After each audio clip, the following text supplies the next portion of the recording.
ये बजट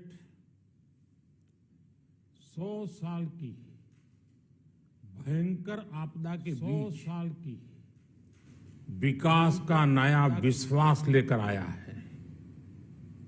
ये बजट अर्थव्यवस्था को मजबूती देने के साथ ही सामान्य मानवी के लिए अनेक नए अवसर बनाएगा।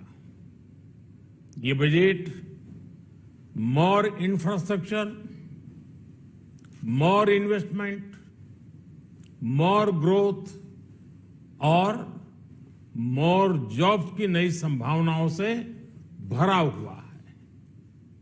और एक नया क्षेत्र और खुला है और वो है ग्रीन जॉब्स का। ये बजट तत्कालीन आवश्यकताओं का भी समाधान करता है और देश के युवाओं के उज्जवल भविष्य को भी सुनिश्चित करता है। ये पिछले कुछ घंटों से देख रहा हूं जिस प्रकार से इस बजट का हर क्षेत्र में स्वागत हुआ है।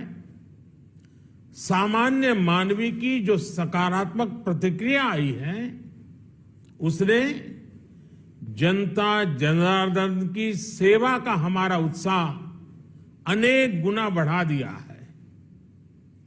जीवन के हर क्षेत्र में आधुनिकता आए, टेक्नोलॉजी आए, जैसे किसान ड्रोन हो, वंदे भारत ट्रेन हो, डिजिटल करेंसी हो, बैंकिंग के क्षेत्र में डिजिटल यूनिट्स हो, 5G सर्विसेज का रोल आउट हो, नेशनल हेल्थ के लिए डिजिटल इकोसिस्टम हो।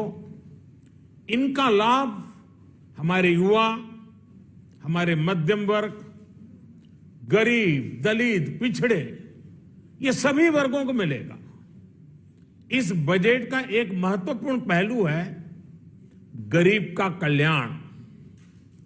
हर गरीब के पास पक्का घर हो, नल से जल आता हो, उसके पास शौचालय हो, गैस की सुविधा हो, इन सभी पर विशेष ध्यान दिया गया है। इसके साथ ही आधुनिक इंटरनेट कनेक्टिविटी पर भी उतना ही जोर है। जो भारत के पहाड़ी क्षेत्र हैं, हिमालय का पूरा पट्टा, जहां जीवन आसान बने, वहां से पलायन ना हो, इसे ध्यान में रखते हुए भी नई घोषणा की गई है। हिमाचल, उत्तराखंड, जम्मू कश्मीर, नॉर्थ ईस्ट ऐसे क्षेत्रों के लिए पहली बार देश में पर्वतमाला योजना शुरू की जा रही है। ये योजना पहाड़ों पर ट्रांसपोर्टेशन और कनेक्टिविटी की आधुनिक व्यवस्था का निर्माण करेगी और इससे हमारे देश के जो सीमावर्ती गांव है, बॉर्डर के गांव है, जिसका वाइब्रेंट होना जरूरी है, जो देश की सिक्योरिटी के लिए भी आवश्यकता है, उसको भी बहुत बड़ी ताकत मिलेगी। भारत के कोटि कोटि जनों की आस्था मां गंगा की सफाई के साथ साथ किसानों के कल्याण के लिए एक महत्वपूर्ण कदम उठाया गया है। उत्तराखंड, उत्तर प्रदेश, झारखंड, बिहार, पश्चिम बंगाल, इन राज्यों में गंगा किनारे नेचुरल फार्मिंग को प्रोत्साहन दिया जाएगा।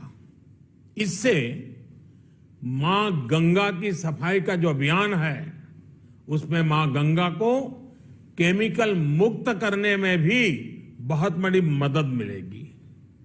बजट के प्रावधान यह सुनिश्चित करने वाले हैं कि कृषि लाभप्रद हो, इसमें नए अवसर हो, नए एग्रीकल्चर स्टार्टअप्स को प्रोत्साहन देने के लिए विशेष फंड हो या फिर फूड प्रोसेसिंग उद्योग के लिए नया पैकेज। इससे किसानों की आय बढ़ाने में बहुत मदद मिलेगी। एमएसपी खरीद के माध्यम से किसानों के खाते में 2.25 लाख करोड़ रुपए से भी ज्यादा सीधे ट्रांसफर किए जा रहे हैं। कोरोना काल में एमएसएमई यानी हमारे छोटे उद्योगों की मदद और उनकी सुरक्षा के लिए देश ने लगातार अनेक निर्णय लिए थे, अनेक प्रकार की मदद पहुंचाई थी। इस बजट में क्रेडिट गारंटी में रिकॉर्ड वृद्धि के साथ ही कई नई योजनाओं का ऐलान किया गया है। डिफेंस के कैपिटल बजट का 68% डोमेस्टिक इंडस्ट्री को रिजर्व करने का भी बड़ा लाभ भारत के एमएसएमई सेक्टर को मिलेगा। ये आत्मनिर्भरता की तरफ बहुत बड़ा मजबूत कदम है। 7.5 लाख करोड़ रुपए के पब्लिक इन्वेस्टमेंट से अर्थव्यवस्था को नई गति के साथ ही छोटे और अन्य उद्योगों के लिए नए अवसर भी बनेंगे। मैं वित्त मंत्री निर्मला जी और उनकी पूरी टीम को इस पीपल फ्रेंडली और प्रोग्रेसिव बजट के लिए बहुत बहुत बधाई देता हूं। कल भारतीय जनता पार्टी ने मुझे सुबह 11 बजे बजट और आत्मनिर्भर भारत विषय पर बात करने के लिए निमंत्रित किया है। कल 11 बजे मैं बजट के इस विषय पर विस्तार से बात करूंगा।